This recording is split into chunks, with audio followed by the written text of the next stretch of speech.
What is up, everyone? Welcome to my kitchen, and we're here today for my very first attempt at making sourdough.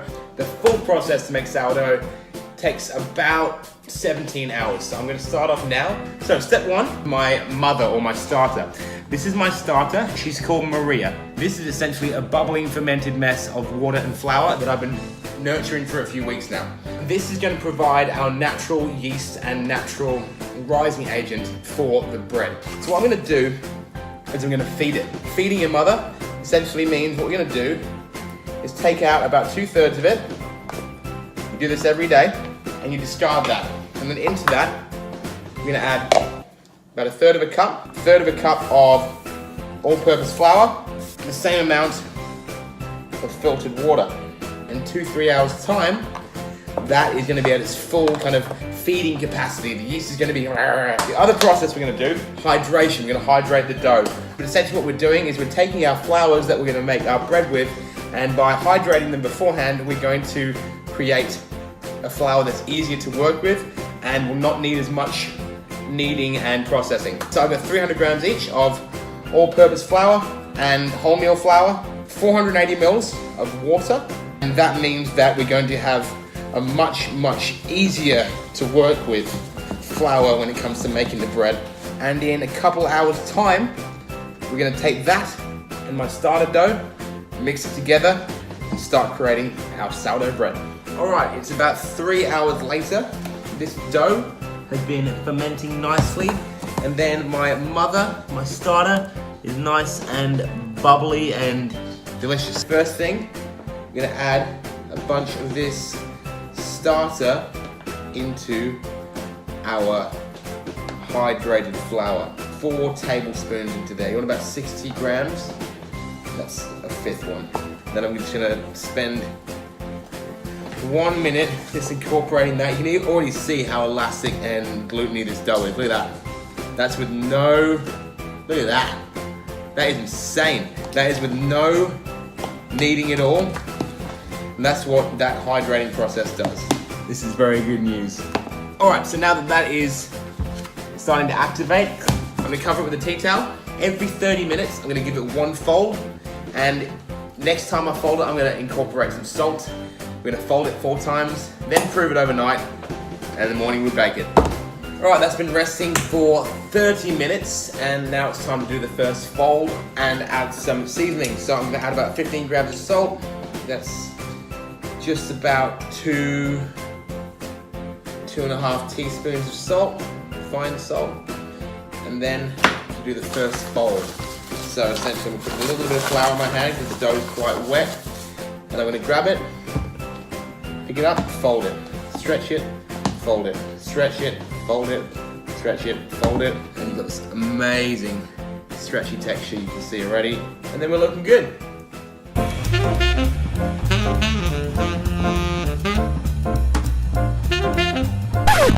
Next morning, 7 a.m. This dough has been fermenting overnight. As you can see, it has expanded. It is now bubbly and smells delicious. So now, essentially, what we want to do, very lightly flour the bench. I'm going to pull this out. Look at that, look at that.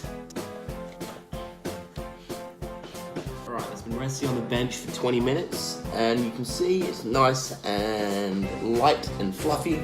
So, now we're going to shape the dough. Lightly flour my hands, and we're going to take it, we're going to lay it out, fold it, fold it, fold it, and then here we go, nice roll.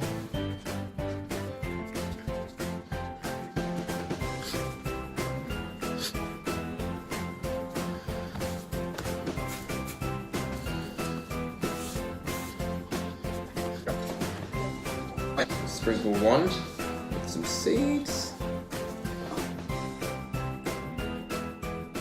2 lovely balls of dough now that are nice and smooth. This one I've rolled in some seeds. I'm going to prove them in the bowls, and then I'm going to see what happens. Alright, This is the bit that's been making me nervous all day. My bread has been proving for a couple of hours and it's nice and springy. Now I'm gonna take it out of this, put it in the pot and hope it doesn't stick, okay? Well, it's very much stuck to the pot. Give it a little bit of a, oh, it's coming off, it's coming off. It's coming off, it's coming off, it's falling down. Slowly, slowly, slowly, slowly. Beauty. Okay, it worked. You can see it's stuck a little bit here and here, but it's come off eventually. Now I'm not gonna move it. What I'm gonna do is put it in the oven in a pot with a lid on for 20 minutes. Then we're gonna take the lid off and then we're gonna cook it.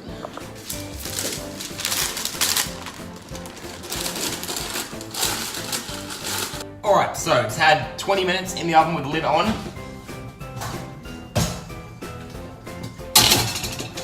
I can see it's starting to spring up a little bit. Putting it right back in the oven now. Oh. Okay, the sourdough's been in the oven for another 20 minutes and I'm very nervous because I haven't looked at it yet, but let's have a look.